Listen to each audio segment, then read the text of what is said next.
tamburan girma za na buga gidan da za a yi alfarma, gurin da manyan mata suke ni gurin nake waƙar girma. Ga hajiya ta nan Hauwa'u ga makiya suna ta girma, ga wacce ke yin alkhairi nan ba mata san za ta yi ma ba. Sannan Hauwa kulu, sannan Hauwa yar manya, ni na ga Hauwa'u kyau take kama da ɗawisu a doma. Batu ake yi gun kyawu kai mutan ƙasa kar ku tsaya ma, ga mai lokacin nan da lokaci yake ta san ma ya gano ma. Kai masu kushe har da hasada ku dakata tana ta girma. Sannan Hauwa kulu, sannan Hauwa yar manya, idan ina waƙar Hauwa'u kamar a ce kar na tsaya ma, saboda ni na san Hauwa'u hajiya kwai alfarma. Cikin dubukin tirtuta ke kike aikin girma, ke kike aiki na taimako cikin dubun nan al'umma. Sannan Hauwa kulu, sannan Hauwa yar manya, ke duniya ma ai ta shaida da taimako na addu'a ma. Ga hajiya ta kullum sallah da addu'a ba ta barna, Allahu sarki kika kama duniyar gaba mai miki barna. Kullum kina tohon alkhairi kina ta ƴaƴa na kurna.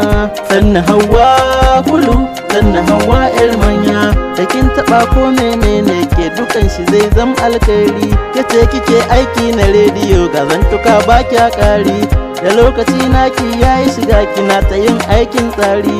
Ɗaruruwa dubban al'umma suna kiran ki da alkhairi. Sannan Hauwa kulu, sannan Hauwa yar manya, ka damuna mai albarka wacce ba ta san barna, da addu'ar nan ta iyayenki dukan guri zaki ki zauna.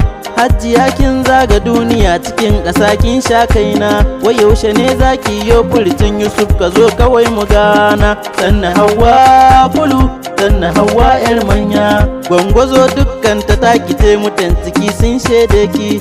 Duniya dai ta san ki cikin ƙasa ba ta biyun ki. Kai hajiya Hauwa akwai tsari farar diya kwai ta da kirki, ba ke taɓa min ke Hajjaju ya dakata za na shigar miki. Sannan Hauwa kulu, sannan Hauwa yar manya, masu yin sako da tambaya wai yaushe ne zaki aure. Ki dakata ni nan ga amsa za na dan basu su tsere, ku zo ku saurara ku amsa min ku dakata kar da ku tsere. Wai yaushe ne kun ka ji an yi abin da lokaci ne bai zo ba. Sannan Hauwa kulu, sannan Hauwa yar manya, ku bani amsa mana sauri man tunda ku ba ku da kunya. Sanin ki Hauwa'u halin gwangwazo sanni mai alkunya, to Hauwa ke ce nan karamar su kuma babbar sa a juya.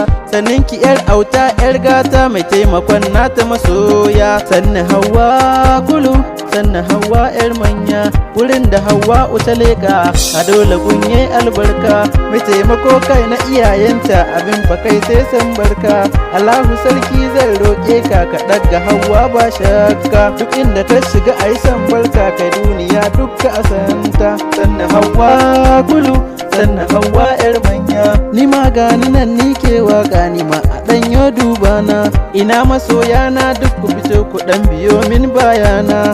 Tafiya ce nan mai nisa gwangwazo za mu magana, wallahi Allah kan Hauwa'u duk wuya ni zan jure. Sannan Hauwa kulu, sannan Hauwa yar manya, yar halacce ita Hajjaju Allah ya karo miki girma.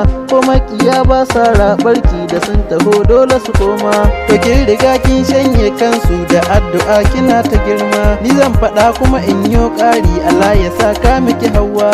Sannan Hauwa kulu, sannan Hauwa yar manya, gani Yusuf ni ke waka ta hajiya ta Hauwa'u.